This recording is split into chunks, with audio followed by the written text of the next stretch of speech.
Developing effective teamwork and collaboration skills are considered important in the student learning process. However, many students find group work challenging and difficult. In this episode, we examine what constitutes good online teamwork and how internet technologies can help make it more effective. We also offer some strategies for facilitating collaboration and assessing group work. One of the most vexed areas of university education is group work.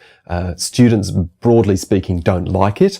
They are brought up and enter university on a very individually competitive basis. So when they're told to work with their, if you like, competitors in a group, it can be very challenging. Showing people the benefits of group work is difficult, but think about what you do in the real life context. When you leave the university and you're working in an office, you do that in groups, you do that in teams. It's an authentic approach to learning, regardless of all the other benefits that it might have. So there's a movement at the moment to think about how internet technologies can make group work more effective, perhaps less time consuming, and maybe a little bit more transparent or fairer to the students who are participating in the group.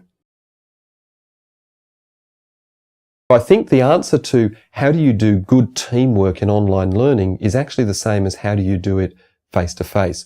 You design appropriate tasks, you encourage the students to work together, you build assessment strategies that show them the rewards, and you explain to them why teamwork is important. What are the types of things these students are going to do in real life with the knowledge they're learning in this course? Try to plan for that type of activity in your course using the online affordances of the technology. Tone of voice, facial expressions, body language, obviously they're dramatically diminished in an online context, and therefore that presents some communication challenges. You really have to work with them online to get that personality. You have to learn where those people come from, where they're at, and what their abilities, their skills and experiences, and how you are going to fit in with them on the team. The group needs to bond. They talk about intersubjectivity, the idea that I'll give you a bit about me, you give me a bit about you, we've shared something, we've become sort of open and vulnerable, and in that we build trust. By mentoring them and responding to their questions and queries, we'll push them towards working with each other in a more collaborative way. We couldn't force students to collaborate, but what we did, a strategy we did adopt was to try and sort our groups based on those who were more likely to collaborate. What they need, I think, is nurturing through the group building process, because for most of them it's a new experience.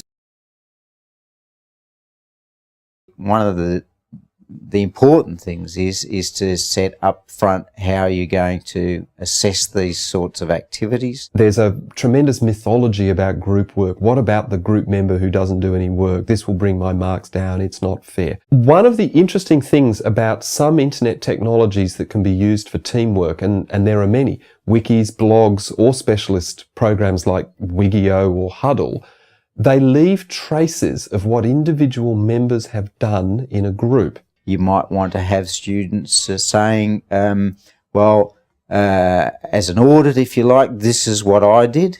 And it might be that you want to moderate those marks based on that sort of a feedback. What we decided to do was we'd give a large percentage of the mark to the group, which they all shared, but on top of that, sufficient percentage of a mark to make a difference, and to make a difference sufficient to push them up into the next category, from a pass to a credit to distinction and so on. The more work you do, the more you'll be rewarded, and then the payoff for the other students is that they're going to benefit because the whole group will also get a mark based on the extra effort that these people have made.